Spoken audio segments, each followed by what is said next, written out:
Now there are lighting show scheduled. We will have 3 of them in this room. So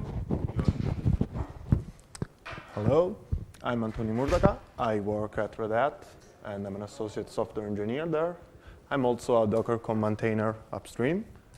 I will be talking about Docker authorization plugins.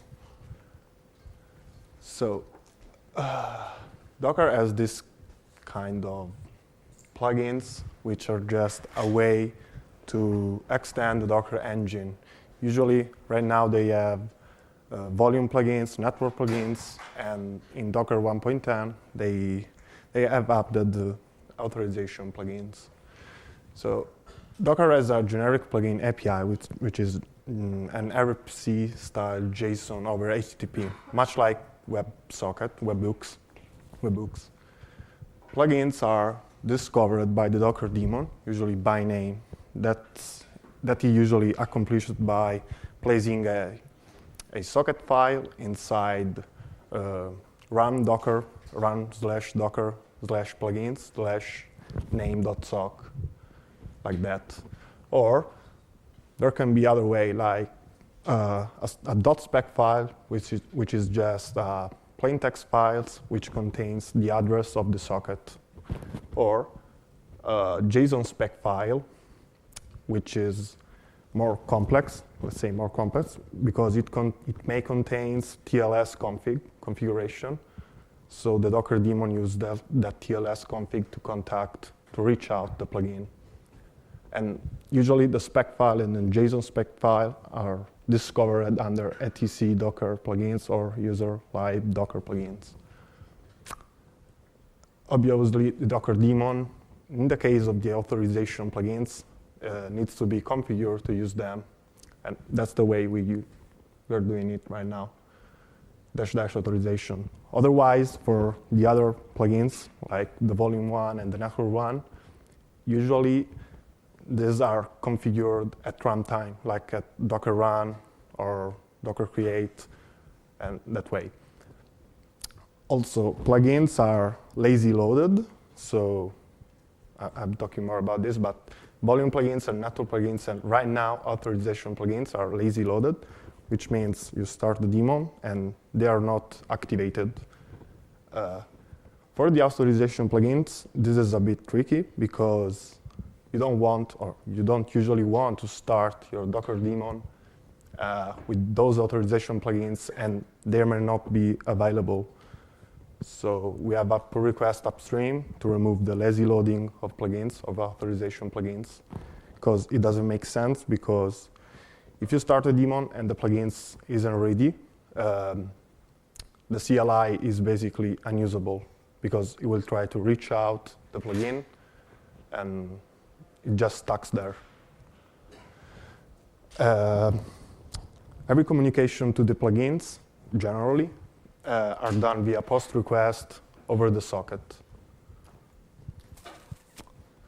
So, okay, plugins implements some given API like network API, volumes API, and authorization API.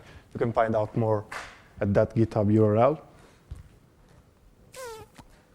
So as I said before, 1.10 introduced authorization plugins, but Docker has no authentication plugin right now, but we're working on this. This means that authorization plugins right now will just say, okay, this action is allowed, this action is not, but it can't choose what to do based on users and group, because it's not receiving the correct username or group that is doing the action right now. Eventually, .pr pull request get merged, and we will have that. So basically, authorization plugins will analyze an actions. That means the actions that the Docker daemon is receiving, which means when you do a Docker run on the CLI, the CLI does a REST API call to the Docker daemon and send out a body, and the plugin will receive all the body and the headers, and will analyze it, and will say if the action is allowed or is to be blocked. So after that, we had some requirements from, for instance, OpenShift, which basically told us they don't want to having users run containers with self-provisioned volumes that are usually the one with -v and only a name. So they want to allow bin mounts, but they don't want to have volumes provisioned on the host. That's for security reason, because otherwise users may fill up the rootfs on the host and crash the host.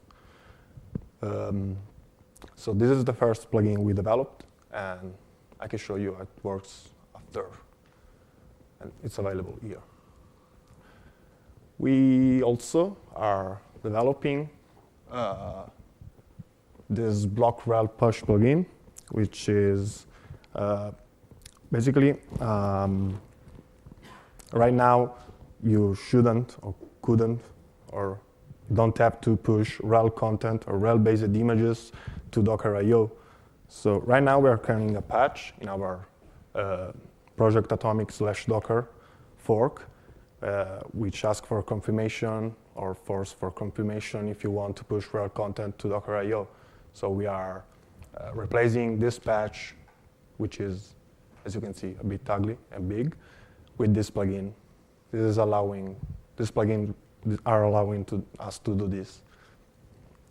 We will also have this. It's a block registry plugin, which is, so right now Docker hasn't accepted a pull request against their upstream that will allow us to block certain registry from certain actions. This plugin will allow us to have ACL on registries, like you can configure where you can pull, push, search, and all these actions that interacts with registry. Yeah, or we can even think about that in doing this, so blocking user from accidentally push to some registry. This will allow us to shrink a big and ugly patch we have in Docker right now. Here's another plugin we will develop, and this will block the start and the creation of containers with known CVEs. How do we do that? The plugin will basically read this JSON-DB file, and it will say, okay, this image is vulnerable, you can't run it. SEL plugin, this is a big one. This also requires authentication, and this basically allows us to do complete ACL to the Docker daemon. And it might allow us to allow non-privileged users to talk with the Docker daemon. Right now, the configuration will look something like this. So we specify action roles and users, and we match against this to see if it's allowed or not. That's it. I can show you how one of our plugins works, like the Docker no volume plugins.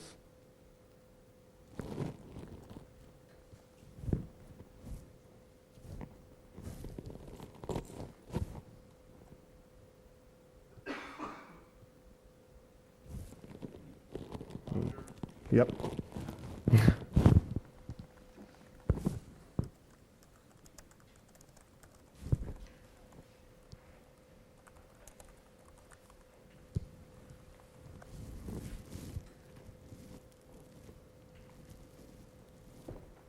It's fast, don't worry. Here I am. Okay, so on this Fedora Rawhide machine, I have the Docker no volume plugins running and the Docker daemon running. You can see these. We have Docker no volume plugins and the Docker daemon running. Also, plugins must be started before the Docker daemon is started, because otherwise everything will just stuck. So this plugin basically will stop any try to do something like this, which is just provisioning a new volume on the host. You can see we have a response from the daemon, and they say we can't do this, but we can do this. Because this is just a bind mount, and you can see we can be able to bind mount from the host. That's it.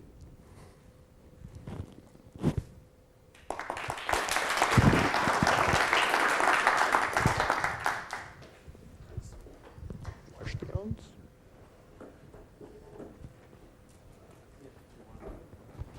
Stay too much.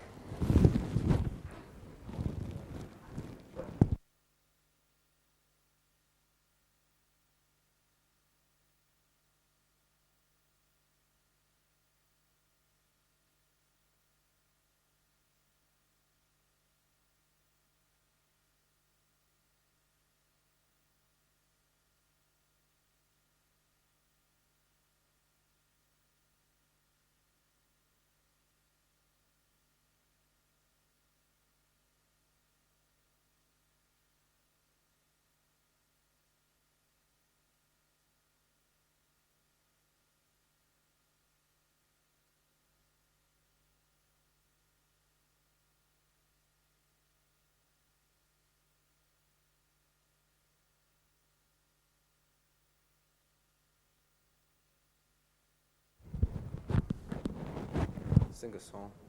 Hello. Some song. Sing. No, I don't have something.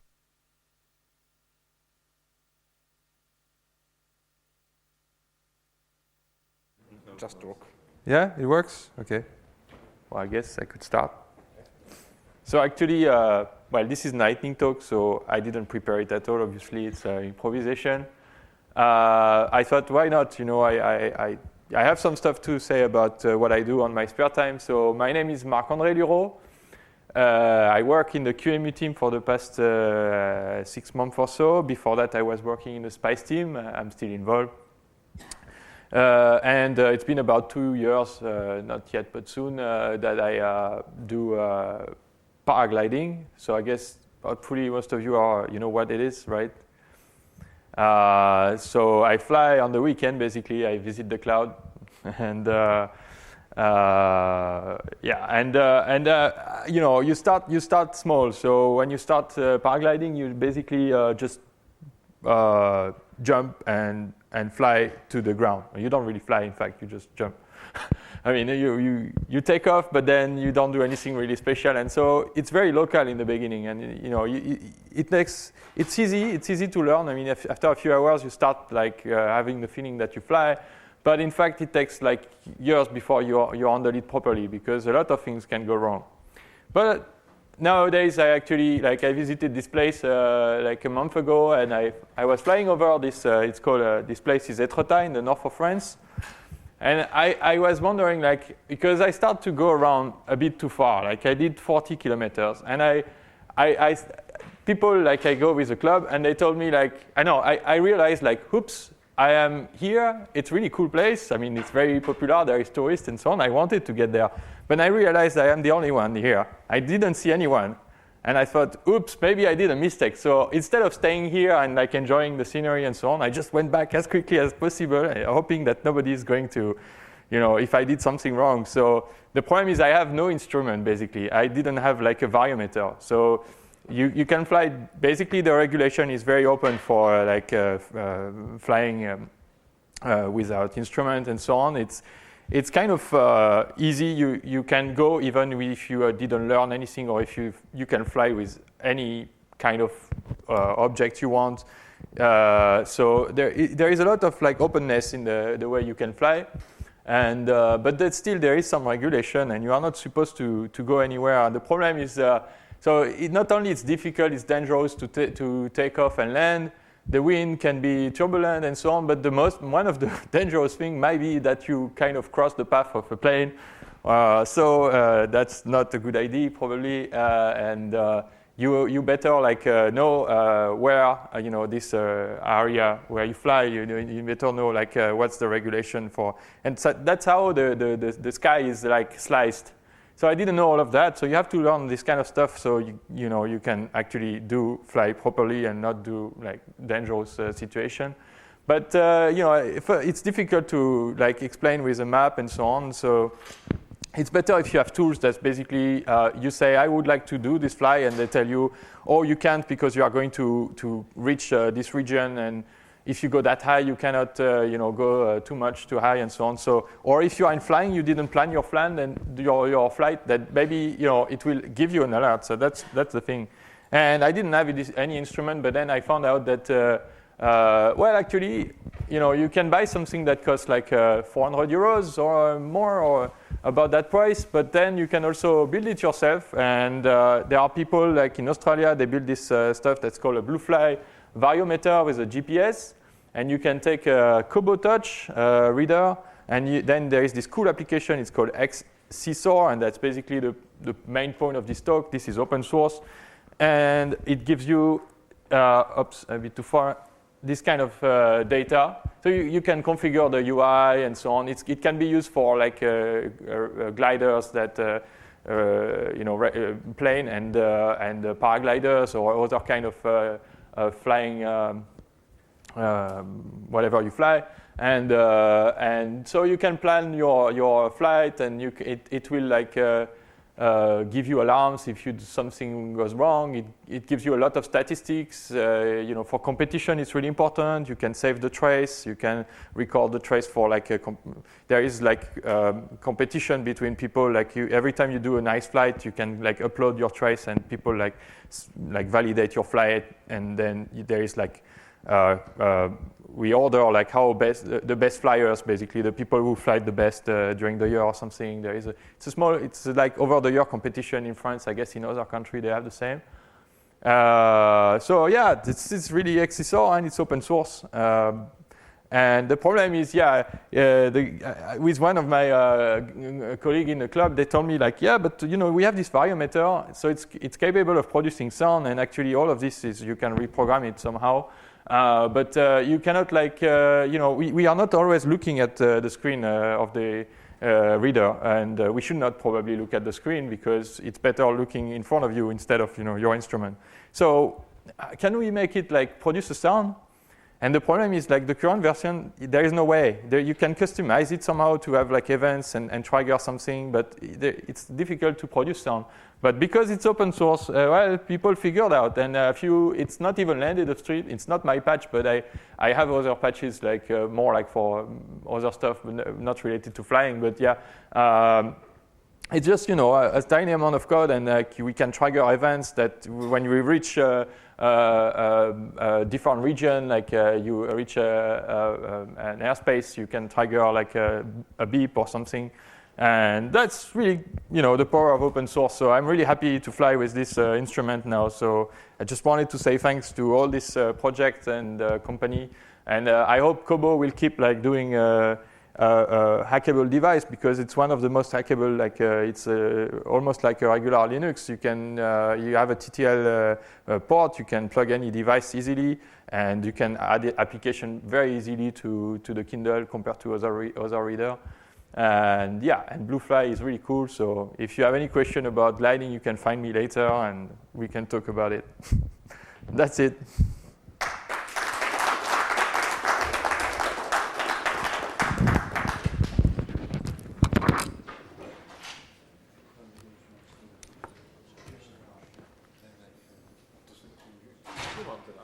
No, tak jako měl by to být na otázky.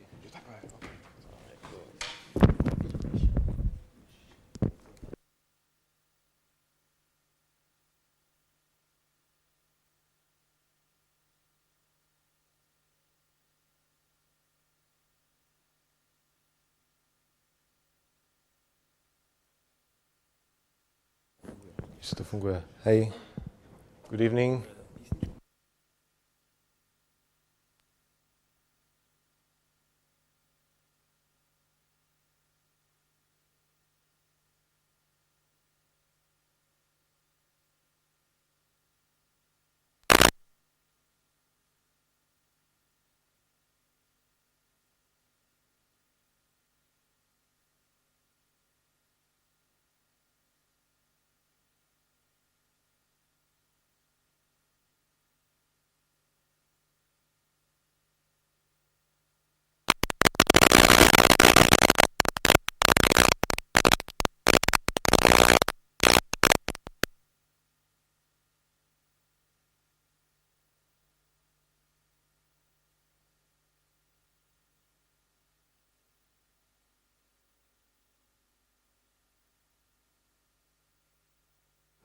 So, hi, good evening everyone.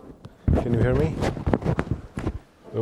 My name is Adam and I just came to show you something about mind maps. I know this is the last talk before the party, so I try to not take the whole 10 minutes. And this will be rather demo. I have no slides prepared, so let's see. I'll also show you all the keys I'm pressing here. So you should be able to see what I'm doing. So this is Freemind. It's an open source application for creating mind maps, and it's in Fedora repository, so you can install it. And let's see. You need to know like 3 keys. The first is enter, which will, the first is tab, actually. We should add another node, so let's try write something, I don't know, apple, chicken, I don't know, beef. And let's now sort it out. We have some types of food, so I can create fruit. And now I want to move the apple into fruit. So I can hold Control A, and when I'm holding Control, I'm just moving the nodes. And with arrows, I can move it there. Then I can create meat and move those 2 in there as well. So I will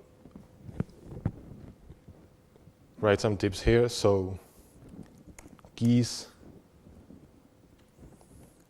enter is creating new nodes on the same level. And if I press tab, it's new node on the next level, so like this. And if it looks kind of ugly to you, you can use some auto formatting. I think it's in format automatic layout. Now it's looks a bit more beautiful. And I think that's it. These are 3 keys you need to remember. Is the control for moving nodes around with arrows. Enter for new node in the same level. And tab for nodes in the new level.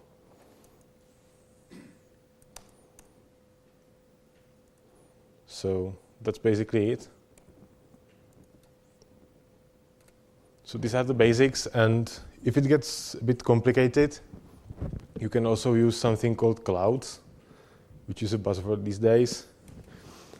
So right-click that node, and I think it's insert cloud. Looks very ugly, but it can make make it look better. Let's create one more node, food. I can move those in there, create another cloud. And I can move around. If it gets really, really big, the clouds are a way how to separate some trees. And I think that's basically it. So enter, control, and tab. You don't need anything else. So did you like it? Are you going to use my maps now? Okay. Any questions? Can I export this as some text format? Yeah, actually you can.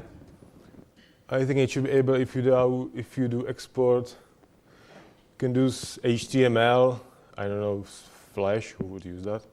Images. So yeah, if I try the HTML, oh, I need to save it before, so let's save it as random. And if I do export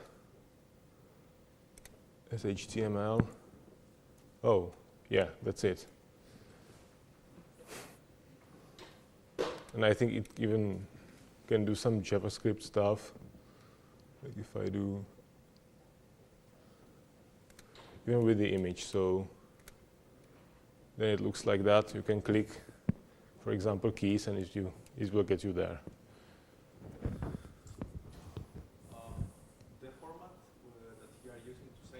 Yeah, it should be XML. Let's check it out. I think it's XML. Where is it? Here. So I will bring the terminal here and we can try to print it. So it was called random and it's used Yeah, so it's just an XML. You're welcome. Any other questions? Okay, so that's it. That was my extra lightning talk. 5 minutes. Enjoy the party.